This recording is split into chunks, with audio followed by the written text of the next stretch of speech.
दर्शकबिन नमस्कार। आज हामीसँग हुनुहुन्छ दर्जनौं बालबालिकाको आमाको रूपमा परिचित समाजसेवी जुनु पुन मगर। यहाँलाई स्वागत छ। धन्यवाद। के छ अहिले, के गर्दै हुनुहुन्छ अहिले? के छ बालबालिका खबर, के छ छोराछोरीको खबर के छ? एकदमै ठिकै छ। अब हिजोको द्वन्द्व पीडित बालबालिकाहरू त साथमा छँदै थिए, त्यसपछि यो अपरजट भनौँ एउटा चाहिँ के भन्ने, अब यस्तो स्थितिमा यो भूकम्पले पनि तहस नहस बनायो नेपालमा। त्यसपछि यो अहिले एकदमै गाह्रो छ। भूकम्पको के अरे द्वन्द्व पीडितको बच्चाहरू त छँदै थियो, त्यसमाथि फेरि अहिले यो भूकम्प आएपछि फेरि बच्चाहरू थपिने क्रम एकदम जारी छ। अहिले अस्ति भर्खरै रङ्गेली हत्याकाण्ड जुन मधेस आन्दोलन भएको थियो, त्यसको पनि एउटा चाहिँ मुसर जातिको बच्चा अस्ति आज 3 दिन मात्रै भयो मेरो संस्थामा आएको। अहिले तपाईँको संस्थाको बारेमा बताइदिनुहोस् न, कसरी चलाउनु भयो, कहिले चलाउनु भयो, के छ अहिले अवस्था, के छ खर्च, के छ डिटेल अलिकति भनिदिनुहोस् न। अब संस्थाको अवस्था त एकदमै नाजुक छ, किनभने अब यो चाहिँ सरकारले गर्नुपर्ने कामहरू, राज्यले हेर्नुपर्ने हो यस्तो कामहरू। तर राज्यको हरेक ओहदामा बसेका पनि नेताहरूलाई थाहा छैन कि हामीले चाहिँ ती बालबालिकाहरूलाई हामीले हेर्नुपर्छ, गरिब बालबालिकालाई हामीले हेर्नुपर्छ, द्वन्द्वबाट पीडित बालबालिकालाई हामीले हेर्नुपर्छ भन्ने कुरा छ। तर उहाँहरूको चाहिँ त्यो कहाँ छ आँखा त्यो थाहा छैन र एकदमै नाजुक छ संस्थाको अवस्था। किनभने प्रत्येक दिन खर्च कति हुन्छ, एउटा घरको बच्चालाई 2-3वटा बच्चालाई धान्न त कति गाह्रो छ भने मेरो त अहिले 27वटा बच्चा छ। अब कति पीडा भयो होला, कसरी चाहिँ संस्था चल्यो होला। रात न दिन परिवार भन्यो, भेना भन्यो, उता दिदी भन्यो, बाजे बजै भन्यो, कहिले माइती माउली भन्यो, त्यसरी नै सहयोगहरू आइरहेछ। मैले कहिले पनि मलाई यो बच्चाहरूको लागि सहयोग गर भनेर मैले कुनै पनि घोषणा गरेको छैन। विशुद्ध चाहिँ हरेक तपाईँ जस्तै एउटा मिडियामा काम गर्ने धेरैजना साथीहरू हुनुहुन्छ, पत्रकारहरूले यसरी देखाइदिनुहुन्छ, त्यसै मार्फत उहाँहरूले हेर्नुहुन्छ, आउनुहुन्छ टाढा टाढाबाट। सञ्जाल यही मिडिया मार्फत नै सञ्जालको यो सूचनाहरू हेर्नुहुन्छ, हरेक कुरा हेर्नुहुन्छ र त्यसरी चाहिँ आइरहेछ। तपाईँ कसरी यो कन्सेप्ट आयो कि यो बालबालिकाहरूले यसरी सहयोग गर्नुपर्छ, बढाउनुपर्छ, अथवा भनौँ न यसरी एकत्रित गर्नुपर्छ, उनको भविष्यलाई चाहिँ बनाइदिनुपर्छ भन्ने तपाईँको सोच कहाँबाट आयो, कसरी आयो? म चाहिँ सानैदेखि नै मैले केही गर्नुपर्छ, सोसियल काम, मैले समाजमा केही गर्नुपर्छ भन्ने सानैदेखि नै भावना थियो। मैले जुन 17 वर्षको उमेरमा पनि मैले गुल्मी मेरो माउला भएको कारण गर्दा त्यहाँ गुल्मीमा पनि 8 क्लास भवन निर्माण गरेको र त्यसपछि नै मैले केही गर्नुपर्छ, समाजमा केही गर्नै पर्छ, देखाउनै पर्छ भन्ने भावना थियो। र अहिले पछिल्लो समयमा मैले गरिब बालबालिकाहरू उपचार गर्ने क्रममा धेरै 7-8 जना बालबालिकाहरू उपचार गरेँ, रोगले ग्रस्त बिरामीहरू उपचार गरेँ। त्यस सँगसँगै यता द्वन्द्व पीडित बालबालिकाहरू पनि अरू कसै दाइहरूले चलाउनु भएको थियो। त्यसपछि उहाँहरूले अलिकति त्यो म्यानेजमेन्ट गर्न नसकेको अवस्थामा जुनुपुन ले तपाईँले यस्तो यस्तो काम गर्नुहुन्छ, तपाईँ आइदिनुहोस्, हाम्रो बच्चालाई हेरिदिनुहोस् भन्नुभयो। तर मैले धेरैचोटि उहाँहरूले आउनुहोस् न हाम्रो बच्चाहरूलाई हेरिदिन आउनुहोस् भन्नुभयो, तर मैले समयको अभावले पनि म जान सकेको थिइनँ। तर पछि मनले नमानेपछि म त्यहाँ गएँ। म त एकचोटि भोलिन्टियर मात्रै गरौँला, म त्यहाँ चाहिँ केही गरौँला, थोरै भए पनि सहयोग गरौँला भनेर गएको। तर आखिरी बच्चाको आमा, धेरै त्यहाँको बालबालिकाको आमा भएर अहिले बसिरहेको अवस्था छ। अलिकति जुनुपुनकै बारेमा भनिदिनुहोस् न, को हो जुनुपुन? जुनुपुन त गाउँले छोरी नै हो। म बागलुङ, मेरो घर बागलुङ हो। म गलकोट सुखौरामा गाविसमा हुर्केको मान्छे हो। धेरै अध्ययन गर्न नपाए पनि द्वन्द्वकालमा मैले धेरै अध्ययन गर्न पाएन।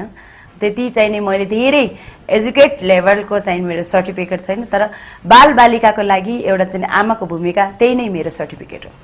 सुभाष साइल छोडेर नेपाल आएर त्यो पनि दर्जनौं बालबालिका चाहिँ आमा बनेर काम गर्दाको अनुभव चाहिँ भनिदिनुहोस् न कस्तो? मैले त विदेशको लाइफ भन्दा पनि म त सबैले चिन्ने भनेको मलाई नेपालै हो हैन।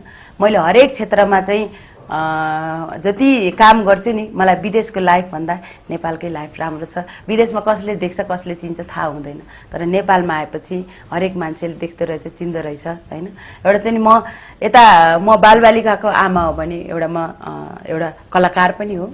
म जनवादी कलाकार हो। त्यसमाथि म भलिबल प्लेयर भएको कारण गर्दा म भलिबललाई पनि निरन्तरता दिँदैछु र अहिले भर्खरै यो 7औं हाम्रो साधारण सभा नेपाल भलिबल संघको भएको थियो, त्यसको भलिबल संघको पनि केन्द्रीय सदस्यमा अस्ति निर्वाचित पनि भएको छु। अहिले बालबालिकाहरूलाई पढाउन अथवा अहिले उनीहरूको भविष्य निर्माण गर्दै गर्दाखेरि खर्च कति हुन्छ, तपाईँ त्यो खर्च कसरी म्यानेजमेन्ट गर्नुहुन्छ?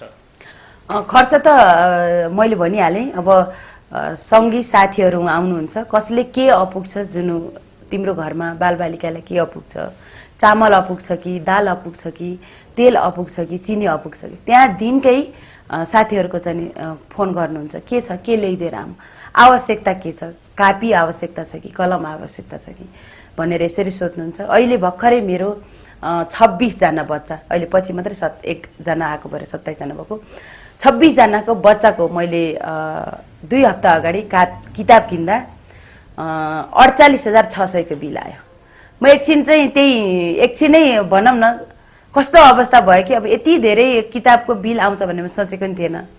81 दिदीले मलाई, मेरो आदरणीय दिदी सरिन दिदी हुनुहुन्छ इजरायलमा, र मेरो आदरणीय दिदी कविता सिंहजापति हङकङमा हुनुहुन्छ। उहाँले कहाँ छस् भन्नुभयो, म किताब पसलमा छु भनेको। किताबमा चाहिँ मैले स्टेसनमा किताब हिसाब गर्दै आएको 48,600 को बिल निस्के दिदी भनेको। उहाँ दिदीले मलाई के भन्नु भने, चिन्ता नगर, किताब किन, ऋण दान गरेर किताब किन, तर म चाहिँ हामी यहाँ सल्लाह गरेर 2 बहिनीले पैसा पठाइदिन्छौँ भनेर उहाँहरूले पैसा पठाइदिनु भयो। उहाँ त्यही यसरी नै चलिरहेछ। कहिले किताबको आवश्यकता हुन्छ दिदीहरूले पठाइदिनुहुन्छ, सहयोग गर्नुहुन्छ हरेक दिन। म चाहिँ यहाँ म कतै बाटोमा हिँड्दा पनि कोही मान्छेले चिन्नुहुन्छ देख्नुहुन्छ भने पर्सबाट 1000 रुपियाँ निकाल्नुहुन्छ कि तपाईँले तपाईँको बच्चालाई अन्डा किनेर खुवाउनुहोस्, तपाईँको एउटा धेरै इन्टरभ्यूहरू सुनेको थिएँ, तपाईँले साग किनेर खुवाउनुहोस्। यसरी चाहिँ नि आइरहेछ, यसरी चाहिँ पालिरहेछु। कसैले सहयोग, मेरो चाहिँ विदेशी डोनर पनि छैन, रेगुलर मेरो विदेशी डोनर छैन। राज्यले त यस्ता कुरा हेर्दैन, विशुद्ध तपाईँ हामी उहाँ यिनीहरू कुनै पनि यहाँबाट विदेशमा जति चाहिँ नेपालबाट जति विदेशमा चाहिँ काम गर्नुभएको छ रोजीरोटीको लागि, उहाँले जुनुपुलले काम गर्नुभएको छ भनेर उहाँहरूले चाहिँ नि कसैले 10,000 कसैले 5,000 यसरी 20,000 गरेर पठाइदिनु भएको छ। योभन्दा अघिल्लो वर्षको चाहिँ मलाई नेपाल मगर सङ्घ कोरिया, दक्षिण कोरियाले 1 लाख रुपियाँ पठाइदिनु भएको थियो। बेलायत मगर सङ्घ त्यति बेला चाहिँ दूत गर्भुजदाई, दूत पुन गर्भुजदाई पनि हुनुहुन्थ्यो, उहाँ नेमदाई, धेरैजना उहाँहरूले सल्लाह गरेर यस्तो बच्चाहरू रहेछ, हामीले एउटा केही सहयोग गर्नुपर्छ भनेर उहाँले 1 लाख रुपियाँ पठाइदिएपछि मैले 3,80,000 फी तिरेको गत वर्ष भने। अहिलेको चाहिँ फी भर्ना एडमिसन फी स्कुलले फ्री गरिदियो, अरू किताब लाग्ने खर्च चाहिँ टोटल आफै म्यानेजमेन्ट गरिरहेको छु। कुन ठाउँ छ त्यो काठमाडौँ तपाईँको त्यो घर, र तपाईँलाई सहयोग गर्न चाहनेहरूले तपाईँलाई कहाँ भेट्ने हो, के कसरी सम्पर्क हुन सक्छ?